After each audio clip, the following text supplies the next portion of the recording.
इस मूवी में हम जानेंगे एक आदमी जो अपनी 6 साल की किडनैप हुई बच्ची के लिए ढूंढते ढूंढते शैतान से भिड़ जाता है, लेकिन क्या उसे अपनी बच्ची मिलती है या नहीं, ये जानेंगे इस मूवी की एंडिंग में। इसी के साथ हम कहानी शुरू करते हैं। कहानी की शुरुआत होती है एक मंदिर से। एक डरा सहमा आदमी शिन एक बच्चे के साथ पूजा करने इस मंदिर में घुसा। ये मंदिर काफी पुराना और डरावना है। देखने से लगता है कि यहाँ सदियों से कोई नहीं आया होगा। हालांकि आसपास किसी के ना होने के बावजूद वहां पर ढोल बजने की आवाज आ रही थी। तभी एक बहुत बड़ा देवता अचानक से जाग उठा और ये ढोल की आवाज कुछ और नहीं बल्कि देवता के दिल की धड़कन थी। ये देवता जागा है इंसानों के ऊपर नर्क के दुख बरसाने के लिए।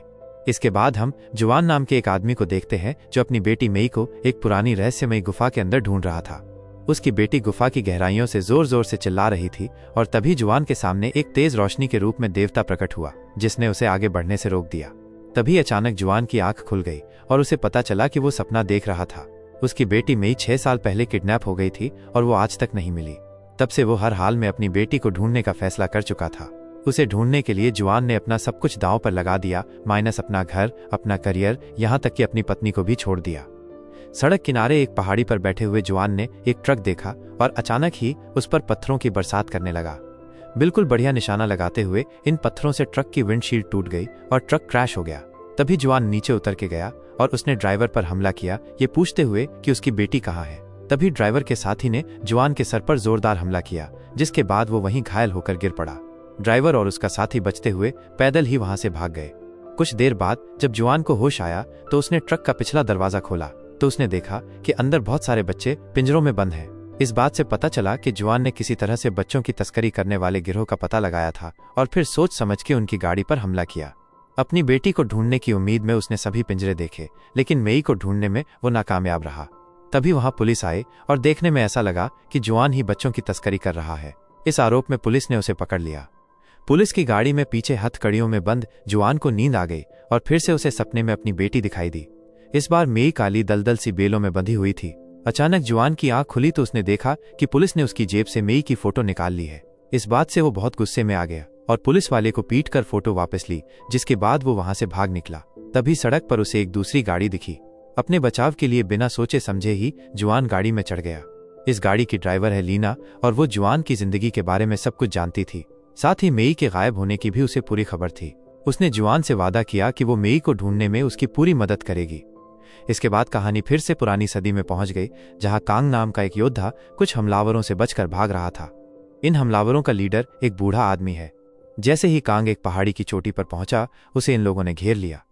अब ये लोग कांग को पकड़ने ही वाले थे कि तभी वहां उसकी बहन आ गई और उसने कांग को बचाने के लिए उसे पहाड़ी की चोटी से धक्का दे दिया।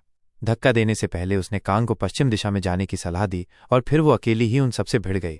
लेकिन किसी तरह से कांग वापस पहाड़ी पर चढ़ा तो उसने देखा कि उस बूढ़े आदमी और उसके लोगों ने उसकी बहन को मार डाला था। अब कांग गुस्से में अपना भाला निकालकर उस बूढ़े आदमी को मारने के लिए आगे बढ़ा, लेकिन बुढ़े ने उसे चेतावनी दी कि अगर तूने मुझे मारा ना तो तू कभी भी लॉर्ड रेडमेन से नहीं बच पाएगा। ये सब सुनने के बाद भी कांग ने उसे मौत के घाट उतार दिया। ये हंगामा खत्म हुआ और अब कांग अपने दुश्मनों से भाग भाग कर थक चुका था। अब कांग ने एक बड़ा फैसला लिया, शहर जाकर अपने सबसे बड़े दुश्मन लॉर्ड रेडमेन को मारने का। तभी उस बुढ़े का कवच हिलने लगा क्योंकि उसे एक नए मालिक की तलाश थी और अचानक ही निकलकर वो कांग के शरीर से जुड़ गया। ये कवच खुद से सोच समझ सकता था और अब उसने कांग को चुना था ताकि वो उसके नए मिशन में उसकी मदद कर सके। ये कवच पूरी तरह से कांग के शरीर में ढल गया, जिसके बाद उसकी छाती पर एक आंख बन गई। वहीं लीना जुआन को अपने साथ एक बिल्डिंग में ले गई जहां वो काम करती थी और उसे 5 छोटी बच्चियों की तस्वीरें दिखाई। लीना ने जुआन को उसकी बेटी को पहचानने के लिए कहा, पर जुआन ऐसा नहीं कर पाया क्योंकि हादसे को 6 साल बीत चुके हैं। जल्द ही लीना मुद्दे पर आई। वो जुआन की बेटी का पता लगाने के लिए डीएनए टेस्ट कर सकती है, लेकिन बदले में जुआन को उसकी कंपनी के लिए काम करना होगा। वो लोग जानते थे कि जुआन के अंदर किसी तरह की शक्तियां हैं। वो अपनी फेंकी हुई चीजों को अपने मन से रोकने या चलाने की ताकत रखता है और अब कंपनी चाहती थी कि जुआन अपनी शक्तियों का इस्तेमाल करके कांग नाम के एक राइटर की जान ले ले। दरअसल ये राइटर अपनी लिखी हुई कहानियां लाइव स्ट्रीम में सुनाता है और अजीब बात यह थी कि जब भी इसकी नॉवल के किरदार लॉर्ड रेडमेन को कोई चोट पहुंचती, तभी लीना की कंपनी के बॉस लिन के साथ भी कोई ना कोई हादसा हो जाता। कंपनी ने हर एक तरीके से इस राइटर को रोकने की कोशिश कर ली, लेकिन कोई फायदा नहीं हुआ। जुआन को इस कहानी पर बिल्कुल भरोसा नहीं था, लेकिन उसके पास कोई ऑप्शन भी नहीं है।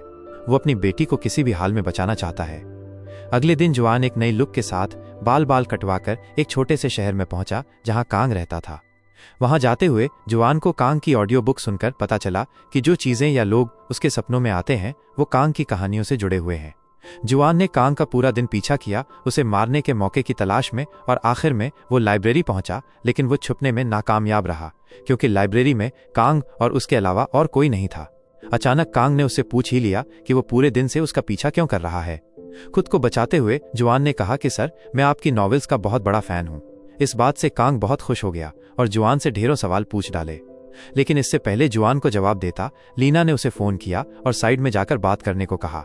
लीना ने जुआन को बिना राइटर से बात किए सीधे उसे मारने का ऑर्डर दिया, लेकिन जुआन ने लीना की बात नहीं मानी और आगे भी कांग का पीछा करता रहा। ये दोनों दोबारा बातचीत करने लगे। तभी लीना की कंपनी की एक गाड़ी ने दोनों को ही कुचलने की कोशिश की। जुआन वहां से भाग गया, लेकिन उसकी डायरी जिसमें वो अपने सपनों के बारे में लिखता था वो पीछे छूट गई।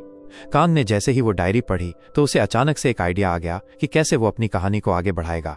अब कहानी फिर से उस सपनों भरी दुनिया में वापस गई। कांग यहाँ एक शहर में है जहाँ कोई त्योहार चल रहा है। फेस्टिवल की इस जगह पर लॉर्ड रेडमिन का एक बहुत बड़ा स्टैचू है जहाँ इस देवता की पूजा हो रही है। इतने लोगों की भीड़ देखकर कांग हैरान है। तभी उस स्टैचू ने पास के एक गांव की ओर इशारा किया और सभी लोग अपने हथियार उठाकर उस तरफ भागने लगे। उसके कवच ने कांग को बताया कि लॉर्ड रेडमिन ने ऐसे ही बहुत से गांव को खत्म कर दिया है। यह देवता खुद को पूजने वालों को लड़ाई के लिए उकसा रहा था। गांव वालों ने खुद को बचाने की बहुत कोशिश की, लेकिन अचानक 3 ड्रैगन ने आसमान से एक जलता हुआ लावा उनके ऊपर बरसा दिया। साथ ही सैनिक आग लगे तीर उनके ऊपर बरसाने लगे, जिससे पूरा गांव आग की लपटों में भस्म हो गया। फिर अगली सुबह लॉर्ड रेडमिन के पुजारी लाल कपड़ों में आकर बचे हुए गांव वालों को डराकर इस गांव पर कब्जा कर लेते हैं। इसके बाद कहानी वापस से वर्तमान में आती है। जुआन जैसे ही नींद से उठा तो उसने एक होटल के कमरे में खुद को पाया और लीना उसके सामने बैठी थी। लीना ने उससे पूछा कि तुम्हें क्या सजा दी जाए अपना काम पूरा न करने के लिए। कुछ ही देर में कांग इस होटल के बाहर आया और जुआन की डायरी उसे वापस दी, साथ ही उसकी कहानी के लिए इंस्पिरेशन देने के लिए शुक्रिया अदा किया। अगले सीन में जुआन कांग को मारने के लिए वॉक करने के बहाने उसे एक अकेली जगह पर ले गया। उनकी बातचीत के दौरान कांग ने बताया कि अपने सपनों की दुनिया में मुझे एक छोटी लड़की मिली थी जो अपने भाई को बचाने की कोशिश कर रही है, लेकिन वो पहले ही मर चुका था। ये लड़की कोई और नहीं बल्कि जुआन की बेटी मेई है। उसने मेई को दिलासा दिया और फिर इन दोनों ने मिलकर मेई के भाई को दफना दिया। मेई ने उन्हें यह भी बताया कि लाल कपड़ों वाले सिपाहियों ने ही उसके भाई को मारा है और वो हर उस आदमी को मार देंगे जो सूरज उगने के बाद घर से निकलेगा। मेई ने इस सपने में जो धुन फ्लूट में बजाई थी, बिल्कुल वैसी ही धुन कांग को असल दुनिया में जुआन के साथ सुनाई दी, लेकिन इस धुन की आवाज से एक लाल सिपाही उनके पीछे लग गया, क्योंकि अंधेरा होने के बाद से उन्होंने कर्फ्यू लगा दिया था। कोई बाहर नहीं निकल सकता। कांग ने मेई का पुतला बनाकर उस सिपाही का ध्यान भटकाया ताकि मेई वहां से भाग सके। पुतले को लड़की समझकर जब सिपाही कांग के पास पहुंचा तो कांग ने उसके सर के कवच पर वार किया। जैसे ही कवच फटा तो जुआन का चेहरा बाहर आया, जो अब कांग को मारने के लिए तैयार था। लेकिन जैसे ही जुआन कांग को मारने लगा तभी मेई दोबारा वहां आ गई और जुआन का ध्यान अपनी तरफ खींच लिया, लेकिन इस बार न जाने क्यों वो हिल नहीं पाया। इसी बात का फायदा उठाकर कांग और मेई वहां से भाग निकले। असल दुनिया में कांग ये सब लिख ही रहा था कि तभी जुआन पीछे से उसके पास आया। जुआन को यही सपने अपनी ख्याली दुनिया में दिखाई दिए थे जो अभी अभी कांग ने अपनी नॉवेल में लिखे। जुआन ने पत्थर उठाकर कांग पर हमला किया, जिससे वो बेहोश हो गया और एक खड्डे में जा गिरा। वो वही धुन गुनगुनाते हुए अपना आखिरी वार करने कांग के पास आया जो कांग ने अपनी नॉवेल में लिखी थी। लेकिन तभी रोड के बीचों बीच उसे एक बच्चे की आवाज आई जो वही धुन गुनगुना रहा था। लेकिन ये धुन उस बच्चे को पता कैसे हो सकती है? ये तो जुआन सिर्फ अपनी बेटी के लिए गाता था। जुआन ने उस बच्चे से पूछना चाहा कि ये तुमने कहां पर सुनी। बच्चा डर कर वहां से भागने लगा और उसका पीछा करते हुए जुआन को वैसा ही लगा जैसा उस नॉवेल में मेई और कांग का पीछा कर रहे लाल सिपाही को लग रहा था। खैर, लड़का तो मौका देखकर भाग निकला, लेकिन उसका पीछा करते हुए जुआन गलती से एक छोटी सी पार्टी में पहुंच गया। हैरानी की बात यह थी कि इस पार्टी में जुआन को मेई का किडनैपर मिल गया जो अपने कुछ दोस्तों के साथ मस्त पार्टी कर रहा था। उनके बीच तुरंत लड़ाई शुरू हो गई और जुआन ने अपनी शक्तियों का इस्तेमाल करके उन्हें हरा दिया। उसने किडनैपर से पूछा कि मुझे सच बता, मेरी बेटी कहाँ है? डरते हुए किडनैपर ने सच बोल ही दिया। पता चलता है कि मेई को किडनैप करते हुए उसे ड्रग की डोज थोड़ी ज्यादा दे दी गई थी, जिस वजह से मेई की मौत हो गई। जिसके बाद किडनैपर ने उसे बोरी में डालकर पहाड़ी के एक हिस्से में सड़ने के लिए छोड़ दिया।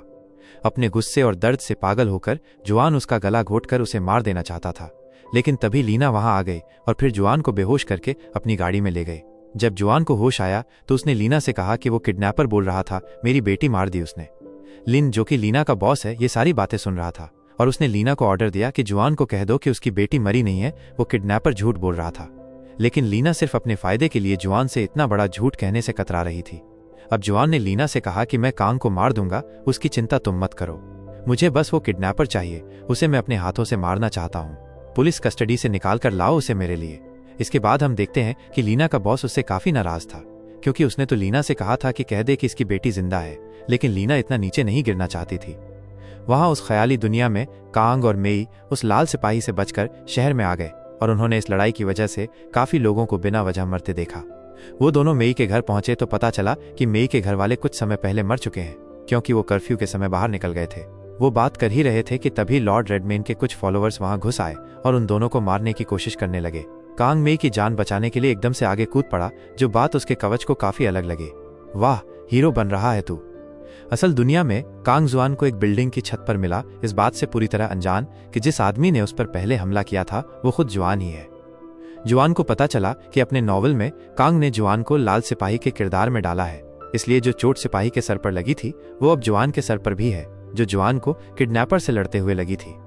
जुआन ने कांग की नोटबुक ली तो उसे पता चला कि जो भी उसे अजीबोगरीब चीजें दिखती हैं वो कांग ने अपनी किताब में लिखी हुई हैं, और हैरानी की बात यह थी कि इस नॉवल में मेई भी एक जिंदा किरदार है। इस बात से ये चीज तो एकदम साफ हो चुकी थी कि कांग ने जाने अनजाने में अपने नॉवल का एक पैरेलल यूनिवर्स बना दिया है, और वो इस नॉवल में जो कुछ भी लिखता है वो इस दुनिया के लोगों के साथ भी होता है। कांग ने बताया कि आखिरी चैप्टर में उसे और मेई को बहुत सारे रेडमैन के सिपाहियों ने घेर लिया था, जिसके बाद जुआन ने आइडिया दिया कि कुछ भी करके उन्हें लड़ाई तो जीतनी चाहिए। अब कहानी फिर से उस काल्पनिक दुनिया में पहुंच गई जिसमें कांग अब रेडमैन के सिपाहियों से लड़ने वाला है। अचानक कांग के कवच ने उसके शरीर को छोड़ दिया और एक ऐसे जीव में बदल गया जो अपनी मर्जी से कोई भी हथियार बना सकता था। वो कवच भीड़ को चीरता हुआ आगे बढ़ रहा था। कांग भी लड़ाई में कूद पड़ा और जल्द ही उसे पता चला कि वो कवच उसके हिसाब से ही चलता है, क्योंकि कवच के अंदर कांग का खून मौजूद है। उसने कवच की छाती पर वार करके कहा कि मैं तुम्हारा मास्टर हूं, समझे, मेरे हिसाब से चलना होगा। वहीं असल दुनिया में जुआन ने लीना को फोन करके बताया कि अब वो कांग को बचाएगा, मगर तुम्हारे अंदर दम है तो मार के दिखाओ तुम लड़के को। उसने ऐसा इसलिए किया क्योंकि वो नॉवल में मेई को बचाना चाहता था। कुछ देर बाद अपनी बातचीत के दौरान कांग ने जुआन को बताया कि उसके पिता और लिन एक वक्त पर बिजनेस पार्टनर्स हुआ करते थे, और फिर एक दिन अचानक कांग के पिता की एक एक्सीडेंट में मौत हो गई। लीना उनकी बातें चुपचाप सुन रही थी और उसे समझ आया कि लिन ने ही कांग के पिता को मारा है, और अब अपनी सच्चाई को छुपाने के लिए वो कांग को भी मारना चाहता है। लीना ने गुस्से में लिन को फोन करके कहा कि मुझे सच्चाई बताओ, लेकिन लिन ने कोई जवाब न देते हुए फोन काट दिया। कुछ देर बाद जब लीना अपनी गाड़ी की तरफ वापस जा रही थी तो अचानक ही लिन के एक आदमी ने उसे बिजली का झटका देकर गाड़ी की पिछली सीट पर डाल दिया। वहीं जुआन और कांग अब लाइब्रेरी की तरफ गए, जहां कांग अब अपनी नॉवेल का आखिरी हिस्सा लिखने वाला था, और उधर जुआन पूरी तरह से तैयार था कि कोई भी अगर बीच में रुकावट डालने की कोशिश करेगा तो वो बचाएगा कांग को।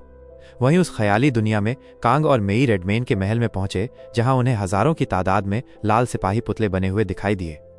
कांग को पता चला कि रेडमेन के लोग इसी वजह से कर्फ्यू लगा देते थे, क्योंकि सूरज ढलने के बाद ये लाल सिपाही पुतले बनके बैठ जाते हैं।